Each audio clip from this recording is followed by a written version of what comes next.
आप देख रहे हैं भूतिया विला।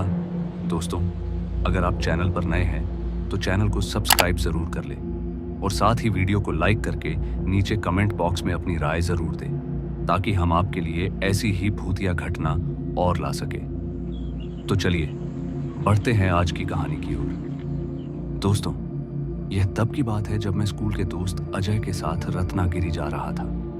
हमें काफी मशक्कत के बाद बस में सीट तो मिल गई थी, मगर मेरी जुकाम ने मेरी हालत खराब कर रखी थी। साथ ही नाक भी पूरी तरह से बंद थी और ऊपर से सिर दर्द ने अलग से तबाही मचा रखी थी। इसलिए मैं किसी तरह सीट पर सोने की कोशिश कर रहा था, क्योंकि वैसे भी हमारा सफर कल सुबह ही खत्म होने वाला था। बस में ज्यादातर सवारियां मेरी तरह सोने की कोशिश कर रही थी, तो कुछ सवारी ऐसी भी थी जो मेरे दोस्त अजय की तरह फोन में मसरूफ थी। खैर, मेरी हालत ज्यादा खराब होने की वजह से मैंने अपनी आंखें बंद कर ली और किसी तरह सोने की कोशिश करने लगा। और फिर कुछ ही देर में मैं गहरी नींद में खो गया। फिर जब मेरी आंख खुली तो मैंने पाया कि बस सिर्फ मैं ही अकेला बैठा हूं। यहां तक कि मेरा दोस्त अजय भी बस में से गायब था। अचानक ही सबको बस में से गायब देखकर मैं हैरान परेशान हो रहा था कि तभी मुझे हाईवे के साइड में कोई लेटा हुआ नजर आया, जिस पर नजर पड़ते ही मैं बस से उतरकर जब उसके पास पहुंचा तो मैंने पाया कि वह इंसान कोई और नहीं बल्कि बस का कंडक्टर ही है। मगर मैंने देखा कि जब बस में कंडक्टर मेरी यात्रा की टिकट काट रहा था तो ये दिखने में बिल्कुल सामान्य था, लेकिन अब इस कंडक्टर का पेट अजीब तरह से फूला हुआ था। आखिर जब मैंने उसे अपने हाथ से हिलाते हुए पूछा कि बाकी के लोग कहाँ गायब हो गए और तुम्हारा पेट अचानक से इतना कैसे फूल गया है, अभी मैंने इतना कहा ही था कि उसका पेट किसी गुब्बारे की तरफ जोर से फट गया। उसके पेट के फटते ही खून के छींटों के साथ साथ उस वक्त मैंने वहां से भागना ही ठीक समझा, मगर डर के मारे मुझे रास्ते का ध्यान ही नहीं रहा और मैं भागता हुआ वैसे काफी दूर चला आया था। फिर जब भागते भागते मेरी सांस फौल गई तो मैं रुककर तेज सांस लेने लगा। अभी मैं सांसें ले ही रहा था कि मैंने देखा कि कुछ दूर पर एक आदमी लेटा हुआ है और उसका पेट भी अब उस बस के कंडक्टर की तरह फैला हुआ था। फिर जब अपने आसपास देखा तो मैंने पाया कि वहां और भी कई लोग मरे पड़े थे जिनके पेट फटे हुए थे। मुझे समझ नहीं आ रहा था कि आखिर यह सब हो क्या रहा है। खैर, मैं अब भी वहां से किसी तरह निकलने की सोच ही रहा था कि तभी कुछ लोगों के कदमों की आहट मुझे सुनाई पड़ी। फिर जब मैंने उस ओर देखा तो मैंने पाया कि 8 से 10 लोग जंगल की तरफ बढ़े जा रहे हैं। फिर जब मैं उनके करीब पहुंचा तो मैं यह देखकर दंग रह गया कि उन सभी ने अपनी आंखें बंद कर रखी हैं। मतलब कि वह सारे के सारे अपनी आंख बंद करके चल रहे थे। अभी मैं उनके पीछे पीछे कुछ दूर आया ही था कि मुझे और कई अजीब अजीब आवाजें सुनाई देने लगी, और यह आवाज ठीक उधर से ही आ रही थी जिस और ये लोग जा रहे थे। कुछ और आगे जाने के बाद जो मुझे नजर आया वह देखकर मुझे लगा कि मैंने बहुत बड़ी गलती कर दी यहां पर आकर, क्योंकि वहां पर एक बहुत ही बड़ी लाठी थी और उस लाठी के चारों तरफ वे लोग थे जो अपने दोनों हाथों से उससे कुछ निकाल कर खाए जा रहे थे, और वह तब तक खाए जा रहे थे जब तक उनका पेट किसी गुब्बारे की तरह फूल नहीं जा रहा था। पेट फूलते ही वह लोग दर्द से चीखते हुए वहां से भागने लगे। उन्हें ऐसे देखकर मुझे भी लगा कि यहां से अब निकलने में ही भलाई है, ना जाने कब कौन सी मुसीबत गाल बन के पीछे पड़ जाए। फिर मैं वापस पीछे मुड़ा और जितना तेज दौड़ सकता था उतना तेज दौड़ने लगा। फिर जब मुझे हाईवे नजर आया तो मैं हाईवे की तरफ बढ़ने लगा। मैं हाईवे पर पहुंचने ही वाला था कि किसी ने मेरा नाम लिया, रमेश।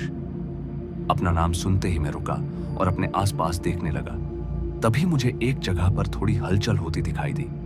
फिर जब मैंने उस और सही से देखा तो मैंने पाया कि वह मेरा दोस्त अजय है। ये देखकर मैं तुरंत उसके पास गया, मगर मैंने देखा कि अजय का पेट भी फूल चुका था, पर वह अभी भी होश में ही था। तभी मैंने अजय से पूछा, अरे ये क्या हो गया तुझे, और तू बस से कहां चला गया था, वह भी मेरे को बिना बताए। इस पर अजय, जो पहले से ही बहुत दर्द में था, तो वो कराहते हुए बोला, तेरे सोने के कुछ ही देर बाद मेरी भी आंख भारी होने लगी थी। और मैं भी बस सोने ही वाला था कि बस एकदम से रुक गई। बस के रुकते ही एक बहुत ही तेज खुशबू आई और पता नहीं क्यों बस के ड्राइवर और कंडक्टर के साथ साथ हम सारी सवारियां बस से उतरकर उस खुशबू की तरफ चल पड़े। हालांकि बस से उतरते ही हमें दिखाई देना बंद हो गया था, मगर हम सारे चुपचाप से बस उस ओर बढ़े ही चले जा रहे थे। फिर हम एक ऐसी जगह पहुंचे जहां से वह खुशबू आ रही थी। हमारे वहां पर पहुंचते ही मैं अपने हाथ से कुछ उठाकर खाने लगा। कुछ ही देर में मैंने इतना सारा खा लिया कि मेरा पेट फटने को आ गया था। और जब तक एहसास हुआ तो एकदम से दिखाई देने लगा। मैं जहां पर खड़ा था वहां एक बड़ी सी लाठी थी जिसमें कुछ अजीब सा था और उसे हम लोग खाए जा रहे थे। मैं उसी वक्त वहां से भागा, मगर मेरा पेट लगातार फैलता जा रहा है और अब दर्द बर्दाश्त से बाहर हो रहा है।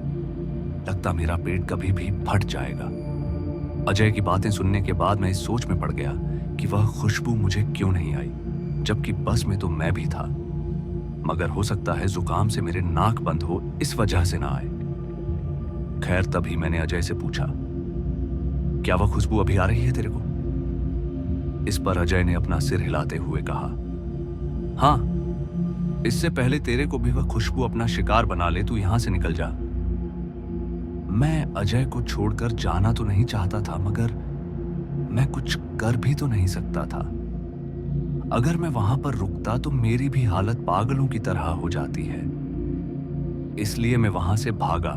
फिर तकरीबन 1 घंटे भागने के बाद मुझे हाईवे से लगा एक मंदिर दिखा जिसमें लाइट्स की रोशनी थी।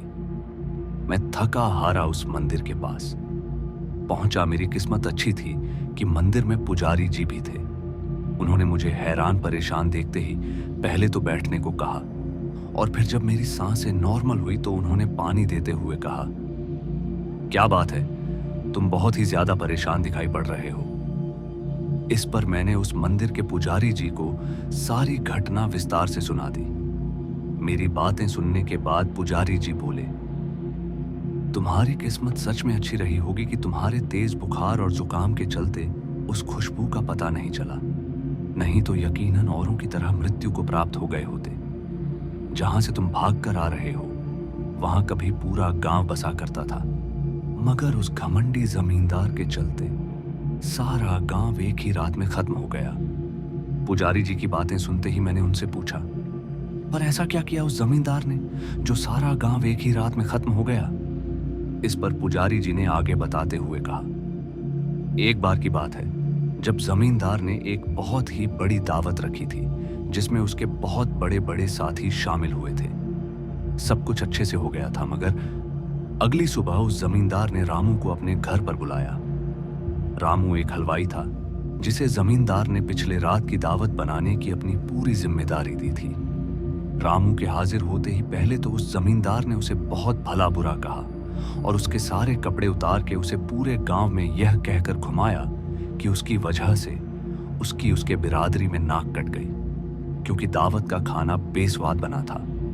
रामू को सुबह से रात तक नंगा करके हर जगह पर घुमाया गया और फिर उसे छोड़ दिया गया।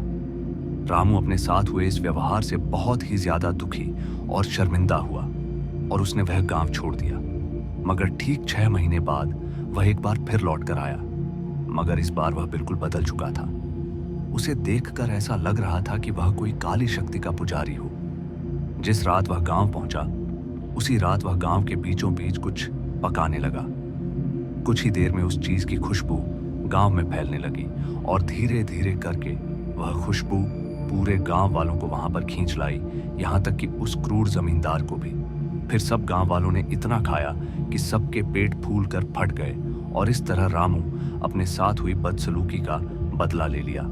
इसके बाद से रामू कहाँ गया ये किसी को पता नहीं, क्योंकि आज ही वह हादसा हुआ था और 6 साल में यह हादसा इसी रात होता है। यह सब जानने के बाद मैं रात भर उस मंदिर में ही रुका और सुबह होते ही मैं अपने घर लौट आया। तो दोस्तों, आज की इस कहानी में बस इतना ही, और मैं आपका दोस्त जल्द मिलूंगा एक ऐसी ही और डरावनी कहानी के साथ। धन्यवाद।